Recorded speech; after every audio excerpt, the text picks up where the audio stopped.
හුඟ කාලෙකින් අලුත් වීඩියෝ එකක් ගේන්න පොඩි වෙලාවක් හම්බ වුණාට මං හිතුවා ගොඩක් වැදගත් වීඩියෝ එකක් වෙයි කියලා අද මේ වීඩියෝ එක ඔයගොල්ලෝ දැක්කනම් thumbnail එකේ මේක මාව දන්න ගොඩක් කට්ටිය මගෙන් අහන දෙයක්. ඉතින් මට හිතුණා මේක ගොඩක් ඇහුවෙන තුනාට කට්ටියට තියෙන ප්‍රශ්නයක් කියලා. ඉතින් ඒක නිසා මං හිතුවා මේ වීඩියෝ එක ඒ සම්බන්ධයෙන් කරන්න ඕන කියලා. ඉතින් ඩීප් ක්ලීනින් සම්බන්ධයෙන් තමයි අද මේ වීඩියෝ එක කරන්නේ. ඩීප් ක්ලීනින් කිව්වහම එක අය එක එක විදිහට ඩීප් ක්ලීනින් කරනවා. ගෙවල් වල ඩීප් ක්ලීනින් කරන්න පුළුවන්, වර්ක් ප්ලේසස් වල පුළුවන්, අපි ගත්තොත් රෙස්ටොරන්ට් වල, හොටල්ස් වල, එතකොට හොස්පිටල්ස් වල ඒ විදිහට එක එක ඒවයි ඩීප් ක්ලීනින් මෙතඩ්ස් වෙනස්. ඉතින් අපිට ඕන වෙන්නේ ගෘහණිය විදිහට අපේ ගෙදර දොරේ ඩීප් ක්ලීනින් කරගන්න. ඒක නිසා මම අද ඔයගොල්ලන්ට කියලා දෙන්න යන්නේ කොහොමද අපි ගෙදර ඩීප් ක්ලීනින් එකක් කරගන්න කියලා. මම හිතනවා මේ වීඩියෝ එක ගොඩාක් වැදගත් වෙයි අලුතෙන් මැරි කරන්න ඉන්න නංගිලාට මල්ලිලාටත් ඒගොල්ලන්ට. එතකොට තමන්ගෙම කියලා අලුතෙන් හදාගත්ත නිවසකට යන්න ඉන්න කෙනෙක් නම් ගෙදර අත්උදව්වට කවුරුවත් සර්වන්ට් කෙනෙක් එහෙම නැති, කවුරුවත් වැඩිහිටියෙක්ගේ උදව්වක් ලැබෙන්නේ නැති තනියෙන්ම හැමදේම කරන ගෘහණියක් නම් ඔයා මේක ගොඩක් වැදගත් වෙයි. මොකද මම මුල් කාලේ මේ ගැන දන්නේ නැති නිසා මම ගොඩාක් සර්ච් කරා, YouTube සර්ච් කරා, Google සර්ච් කරා කොහොමද ඩීප් ක්ලීනින් කරන්න කියලා. මොකද කොච්චර අස්කරත් මහන්සි වෙලා සතියක් දෙකක් යනකොට ආයෙ සම්පූර්ණයෙන් වෙනස් වෙනවා. ඉතින් ඒක නිසා මට මේක හරි ප්‍රශ්නයක්. කොහොමද මිනිස්සු ගෙවල් වල මේ හරි පිළිවෙලට මකුළු තෙල් බඳින්න නැතුව, දූවිලි වදින්න නැතුව සතියක් දෙකක්වත් තියාගන්න. දැන් මම ටිකක් අස් කරලා දවස් දෙක තුනක් යනකොට ගේ වෙනස් වෙනවා. හරිම කරදරයි. ඔළුවටත් ලොකු පීඩනයක් ඒක. පොඩි බබාලත් ඉන්නවනේ.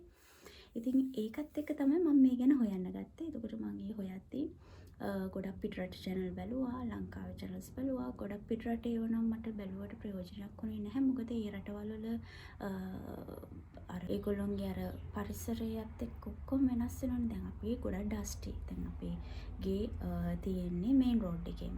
එතකොට ගොඩාක් ඩස්ට් එක දවසකට සෑහෙන්න අපිට පේන නිසා මම මේ ප්‍රොඩක්ට්ස් ටිකත් ඔයගොල්ලන්ට ලිස්ට් කරලා තියෙනවා. මම ඒ ලිස්ට් එකක් දාන්න. මොකද එළියේ සද්දේ හෙනවා වැඩි ඇති. ඒව ගණන් ගන්න එපා. ලිස්ට් එකක් දානම්. මොකද මේ මුල් කාලේ මම අවශ්‍ය දේවල් සහ අනවශ්‍ය දේවල් ගොඩාක් ක්ලීනින් කියලා මං ගත්තා. ඒවා හරි අපරාධ වුණා. ගොඩක් මේ මනි වේස්ට් වෙනවා ඒ වගේ දේවල් වලින්. ඉතින් මං හිතනවා මේ වීඩියෝ එක ඔයගොල්ලෝ බලන් හිටියොත් ඔයගොල්ලන්ට එහෙම ලොකු වියදමක් යන්නේ නැතුව අපේ ගෙවල් ලස්සනට පිරිසිදුව සුවඳට තියාගන්න පුළුවන් වෙයි කියලා. අපි එහෙනම් යමු කොහොමද ඩීප් ක්ලීනින් එකක් කරන්න කියලා ගන්න. ඉස්සෙල්ලාම ඔයගොල්ලෝ ඩීප් ක්ලීනින් කරනවා නම් මුලින්ම කරන්න ඕන දෙයක් තමයි ගෙදර තියෙන අනවශ්‍ය බඩු සියල්ලක්ම ඉවත් කරන්න. ඒ කියන්නේ අනවශ්‍යයි කියලා කිව්වහම අපිට පාවිච්චි කරන්න පුළුවන් දේවල් කියන එකම නෙවෙයි මම මේ අදහස් කරන්නේ. හිතන්නකෝ ඔයගොල්ලන් ගෙදර බබාලා සෙල්ලම් කරන සෙල්ලම් බඩු ගොඩක් තියෙනවා. හොඳ තත්ත්වයවත් තියෙනවා. නරක තත්ත්වයවත් තියෙනවා. නරක තත්ත්වයේ තියෙන ඒවා කියන්නේ බබෙක්ට හානියක් වෙන්න පුළුවන් විදිහට ටොයිස් තියෙනවනේ කැඩුනහම ඇහැ කැපෙන්න පුළුවන්. එහෙම නැත්නම් ඔය සමහර ටොයිස් වල කෑලි චූටි කෑලි තියෙන ඒවා කරනම් බබලා කටේ දාගන්න පුළුවන්.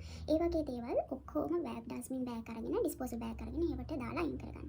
ඊට පස්සෙත් බබාලා යූස් කරන්නේ නැති දේවල් තියෙනවනේ කැඩිලා බිඳිලා නැති යූස් කරන්නේ නැති ටොයිස් මම කියන්නේ උදාහරණයක් විදිහට. අන්න ඒ වගේ ඒවා ආයෙ වෙනම බෑග් එකකට දාගන්න.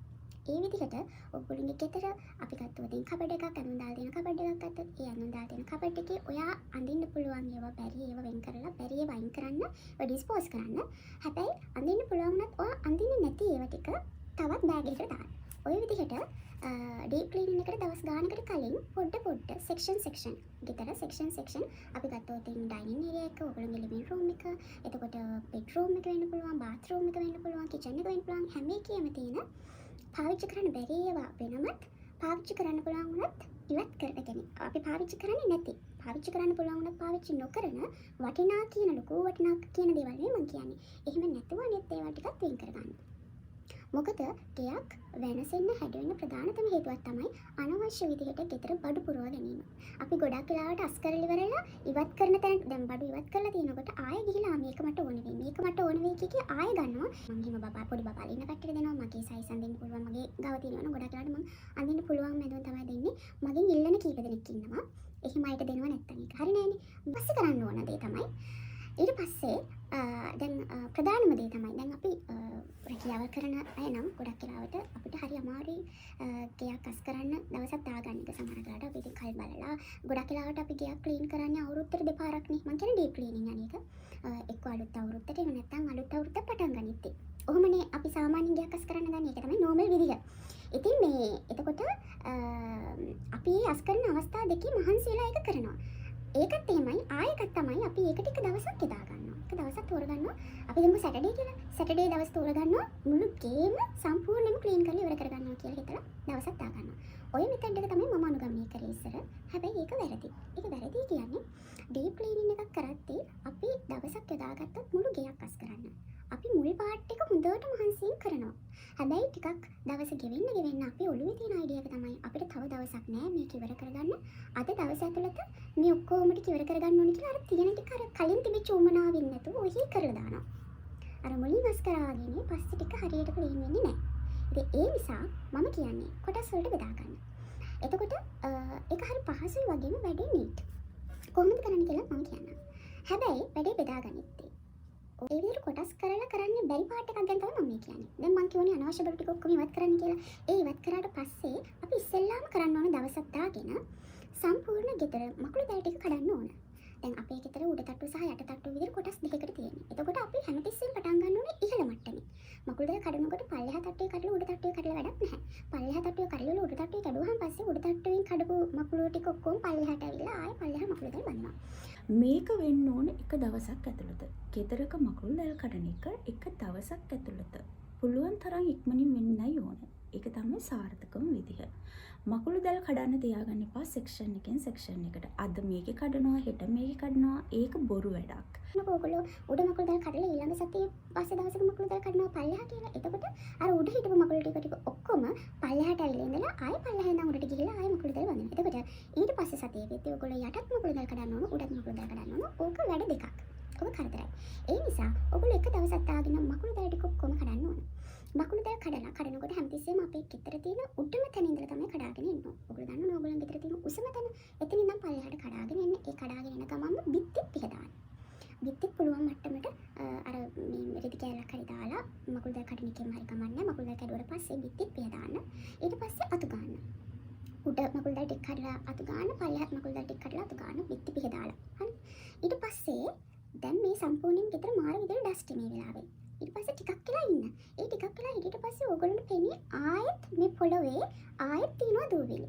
දෙවෙනි පාරටත් අර මේ මොකද්ද ඔයගොල්ලන්ගේ දැන් බඩු තියෙනවනේ, බඩු භාණ්ඩ තියෙනවනේ. ඒ බඩු භාණ්ඩ දාලා තියලා තියෙන ඒවයි හැම එකම කව කරන්න බෑනේ. කව කරන්න පුළුවන් ඒවා කව කරන්න.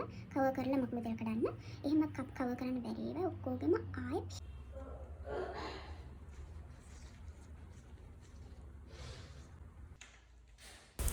මේ දැන් මම වැඩ පටන් ගන්න යන්නේ අපේ ගෙදර උඩ තට්ටුවේ උසම තැනින්. මේ තැන ඉඳලා තමයි මකුළු දැල් ටික කඩන්නේ. මේ ටීවී ඒරියා එක. මේ විදිහට පුළුවන් විදිහට මකුළු දැල් ටික කඩා ගන්නවා. මම නම් මෙතන මේ හස්බන්ඩ්ට කියලා මකුළු දැල් කැඩුවා. හැබැයි එයා කැඩුවත් මට හරි ගියේ නෑ. සමහර අත්තම් වල මකුළු දැල් තිබ්බ හින්දා මං ආයෙ පාරක් මේ මකුළු දැල් කඩන්න ගත්තා. සාමාන්‍යයෙන් උඩ නම් මම මකුළු දැල් කඩන්න හස්බන්ඩ්ගේ උදව්ව ගන්නවා. මොකද නැත්තම් හරි අමාරුයි. පල්ලෙහා නම් මට තනියෙන් කඩන්න පුළුවන්. මේ ඉතින් ඒ නිසා මේ තියෙන ඉස්සෙල්ලාම කොටස මකුළු දැල් කඩා ගන්න එක. මේ විදිහට මුළු ගෙදරම මකුළු දැල් ටික හොඳට කඩලා අයින් කරගන්න ඕනේ. එක මකුළු දැලක්වත් හිටින්න නැති වෙන්න. කර්ටන්ස් අස්සේ රැඳෙනවා නම් ඒවයි පවා ඔක්කොම ගසන්න ඕන. හරිනම් මේ කර්ටන්ස් ටික ගලවන්න ඕන. කර්ටන්ස් වෙනම ගලවලා හොදලා අරගෙන තමයි ඔක්කොම වැඩි යුරුනාට පස්සේ දාගන්න ඕන. නමුත් මම මේ වීඩියෝ එක කරන්න ඕන නිසාමයි මේ ටික කරන්න ගත්තේ. ඒ නිසා ඔයගොල්ලෝ කරද්දී අනිවාර්යයෙන්ම ගෙදර තියෙන ඔක්කොම සෝදන දේවල් ටික සෝදන්න දාලා අයින් කරලා ඒ ටික කරන්න. එතකොට ෆර්නිචර්ස් තියෙනවා නම් රෙදි වලින් කවර් කරන්න. ඩස්ට් මේ වෙලාවේ. ඊට පස්සේ ටිකක් වෙලා ඉන්න. ඒ ටිකක් වෙලා හිටියට පස්සේ ඕගොල්ලන්ට පෙන්නේ ආයෙත් මේ පොළවේ ආයෙත් තියෙනවා දූවිලි. දෙවෙනි පාරටත් අර මේ මොකද්ද ඔයගොල්ලෝගේ දැන් බඩු තියෙනවනේ, බඩු භාණ්ඩ තියලා තියෙනවනේ. ඒ බඩු භාණ්ඩ දාලා තියලා තියෙන ඒවයි හැම එකම කවර් කරන්න බෑනේ. කවර් කරන්න පුළුවන් ඒවා කවර් කරන්න. කවර් කරලා මකුළු දෙල් කඩන්න. එහෙම කවර් කරන්න බැරි ඒවා ඔක්කොගෙම ආයෙ පිහදාන්න. පිහදානකොට පිහදාන පාවිච්චි කරන්න ඕන මයික්‍රෝෆයිබර් එකක්. මයික්‍රෝෆයිබර් එකක් අරගෙන මයික්‍රෝෆයිබර්ස් වලින් පිහදාන හේතුව අපි නිකන් සාමාන්‍ය රෙද්දකින් අපේ ෆර්නිචර්ස් අනම්මනම් පිහදානකොට වෙන්නේ අරකෙවයි තියෙන ඩස්ට් එක උඩට යනවා, පාවෙනවා. ටික වෙලාවකින් ආයෙත් අර උඩම තැම්පත් වෙනවා.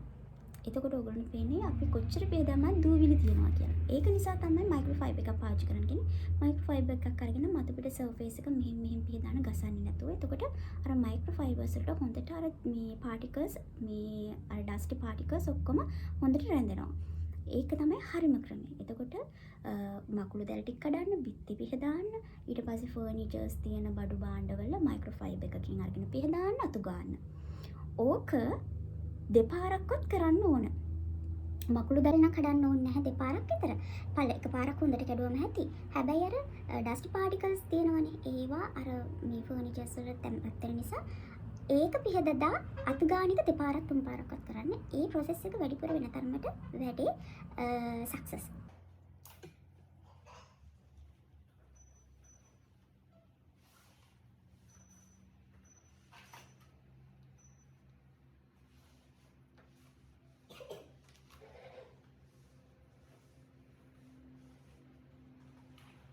හරිද? එතකොට අර විදිහට පිහදාලා අන්තිම process එක විදිහට ඒ දවසේ මම කියවන එක දවසින් කරන කොටසක් තියෙනවා කියලා. ඒ දවසේ අනිවාර්යයෙන්ම ඒ ටික ඔක්කොම කරාට පස්සේ හොඳට මොප් කරන්න. ඒකත් උඩ ඉඳලා පල්ලෙහාට. මේ මොප් කරන එකට ඕගොල්ලන්ට පුළුවන් මොනවා හරි සුවඳ දෙන දෙයක් පාවිච්චි කරන්න. මම නම් කොම්ෆර්ට් දාලා තමයි මේක මොප් කරන්නේ. කොයිම වෙලාවකත් පෙනෙන දේවල් පාවිච්චි කරන්න එපා. ඒක හිටිනවා ටයිල් එකේ. ෆ්ලෝ දෙකක් තියෙනවනේ. උඩ ෆ්ලෝ එක හොඳට මොප් කරන්න. ඊට පස්සේ ස්ටෙයාකේස් එක, ඊට පස්සේ පල්ලෙහාට ඔක්කොම මොප් කරන්න.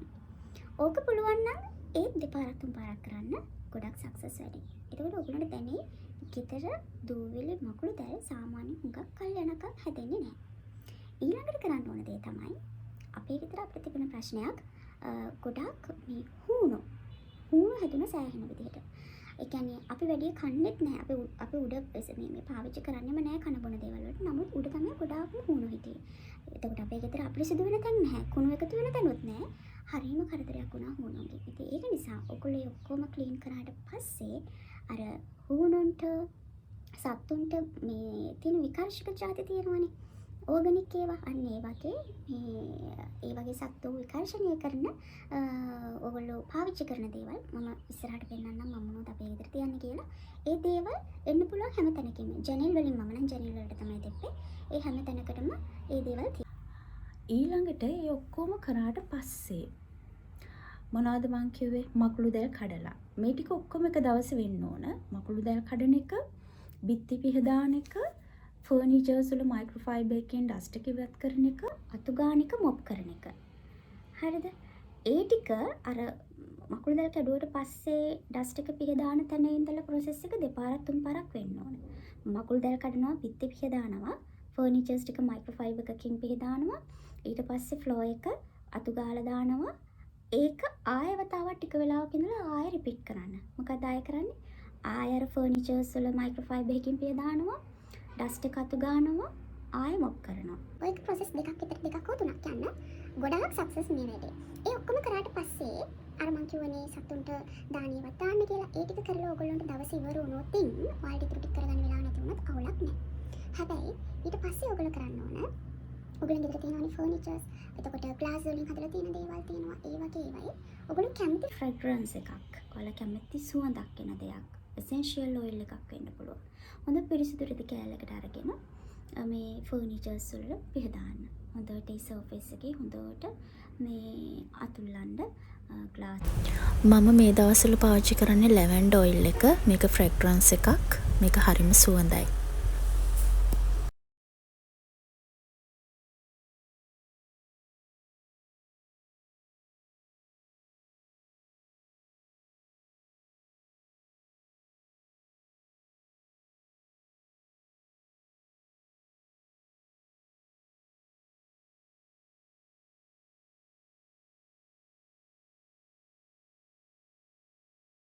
පිටින් එන කෙනෙක්ට ඒ සුවඳ හරි දැනෙනවා. හරිම නැවුම් සුවඳ කර මේ තියෙන්නේ හොටෙල්ස් වල හොඳ ලක්ෂරි මේ හොටෙල්ස් වලට අපිට ගියාන් පස්සේ අමුතු සුවඳ වල එන්නේ ඒ එසෙන්ෂියල් ඔයිල්, ඒ ෆ්‍රැග්‍රන්ස් ඒ පාවිච්චි කරන නිසා. ඉතල තියෙන්නේ අල්මාරියේ තියෙන ඒව ටික පිළිවෙලට අස් කරගන්න.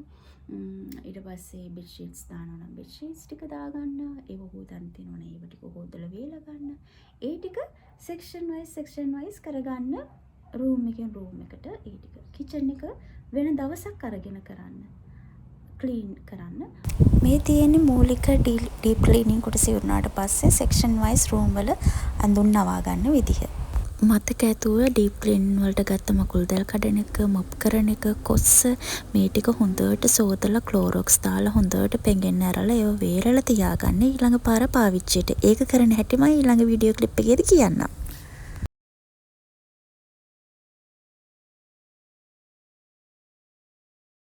අපි රූම් එකක් නිතරම සුවඳව තියාගන්නේ. අපේ වොෂ් රූම් එකක් කොහොමද අපි සුවඳව තියාගන්නේ? බිම වෙට් වෙන්නේ නැතුව තියාගන්නේ කොහොමද? මොනවද ටිප්ස්?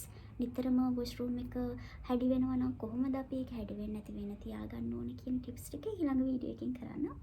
මම හිතනවා මේ වීඩියෝ එකේ වැදගත් දේවල් ඔයාලට තියෙන්න ඇති. ඒ වගේම මේක බලන ඊටත් වඩා අත්දැකීම් තියෙන කෙනෙක් නම් ඔයා මීට වඩා තව ඉෆෙක්ටිව් ටිප්ස් තියෙනවා නම් අනේ මටත් ඒව කියන්න. එතකොට මටත් පුළුවන් ඒ ටික ඇප්ලයි කරන්න ඊළඟ පාර රූම් එක අස් කරද්දි, ගේ අස් කරද්දි, එතකොට අපේ වොෂ්රූම් ක්ලීන් කරද්දි ඒ දේවල් වැදගත් වෙයි. ඔයාගෙත් අයිඩියාස් එකතු කරන්න අතක ඇතුව මම හිතනවා මේක ගොඩක් වැදගත් වෙන්න ඇති කියලා. ඔයගොල්ලෝ හැමෝටම බොහොම ස්තුතියි. අපි ආයි ඊළඟ වීඩියෝ එකේදී හම්බෙමු.